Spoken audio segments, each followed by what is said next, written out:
I'm Hsing-ay Hsu, pianist and artist ambassador based in New York City, and I am so thrilled to be in conversation with Elliot. Thank you for chatting with me about our upcoming concert.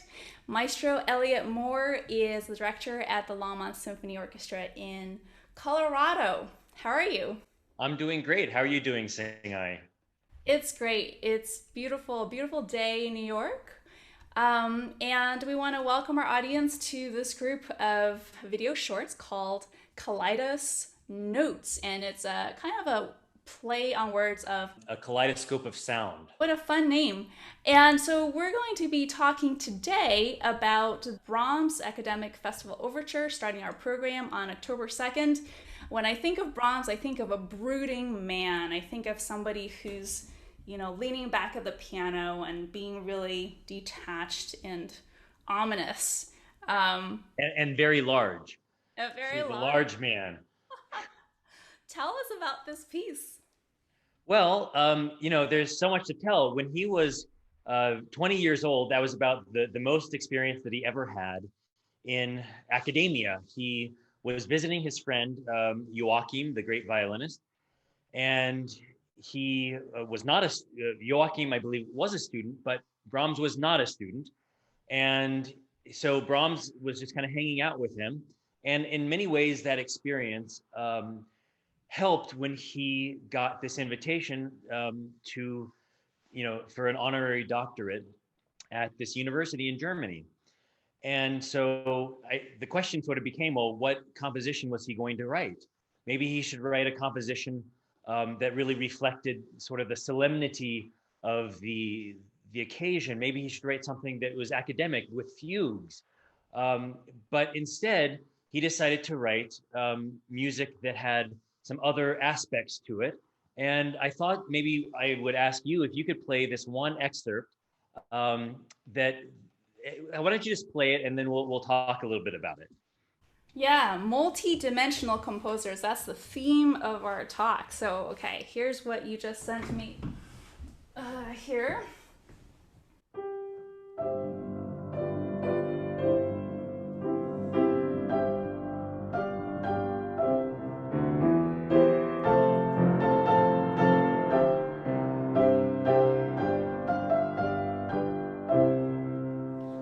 Sounds very majestic and grand. Very majestic, and even it could almost be some kind of a hymn tune. It could Mhm. be reflecting how great the university is. Yeah. But actually, it's not reflecting that whatsoever. Rather, what it's really about is it's a beer song. And so rather than sing the words in German um, that Brahms originally intended it, I thought that I would sing kind of an Americanized version so that everyone in this country could understand sort of what that song is really about. So Fabulous. so here goes. And 99 bottles of beer on the wall. Should one of those bottles fall, there would only be 98. So it's kind of like 99 bottles of beer on the wall. And what was so amazing about this was that the audience, they didn't know that this great composer, Johannes Brahms, would be writing beer songs for this, kind of solemn occasion.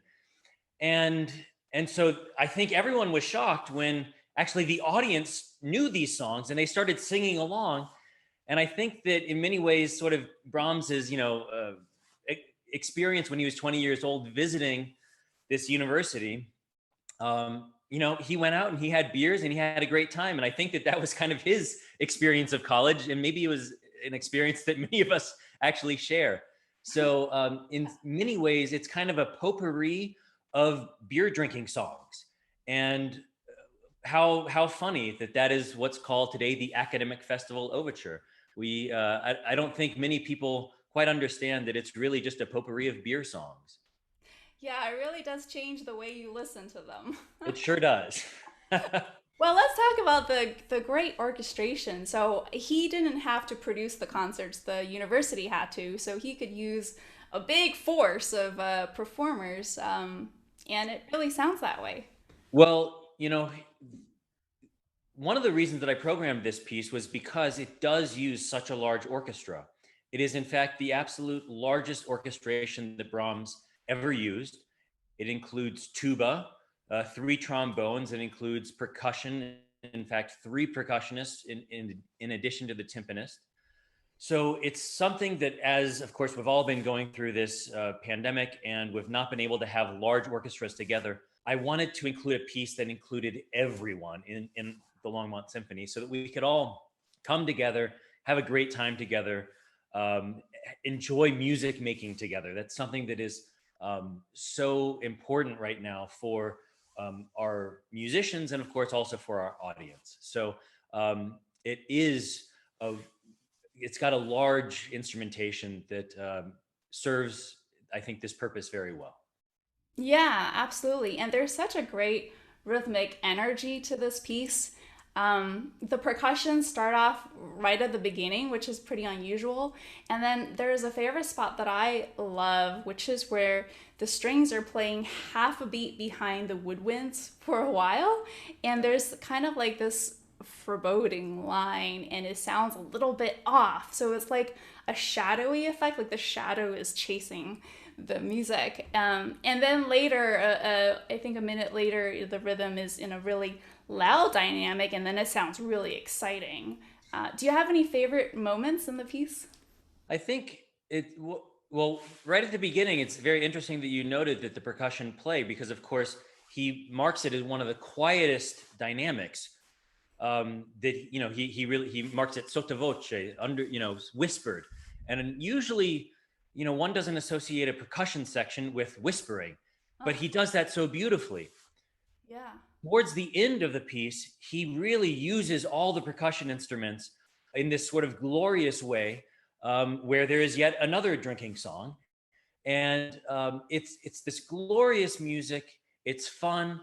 It's bombastic, certainly for Brahms, what he, how he composes. And I think that when you get all the full forces of the orchestra together, it really it just makes such an effect. So that's, probably 8-9 minutes into the work. The last minute or two are just thrilling music to experience. Of course, I'm lucky enough I get to conduct it, so it's a lot of fun, actually. That the last minute or two, with all the instruments just resonating together. Yeah, it's going to be a great opening statement. And then we go to a really much more subtle world of Mozart. That's So true. everybody, join us next week as we explore the Mozart concerto that we're going to be playing together. In the meantime, audiences out there, if you're feeling creative and you want to respond to something that you love, maybe there is a drinking song in your life that you want to transform into music or poetry or a piece of art, send it in. I'd love to hear from you at hello@hsingayhsu.com, and we will see you soon.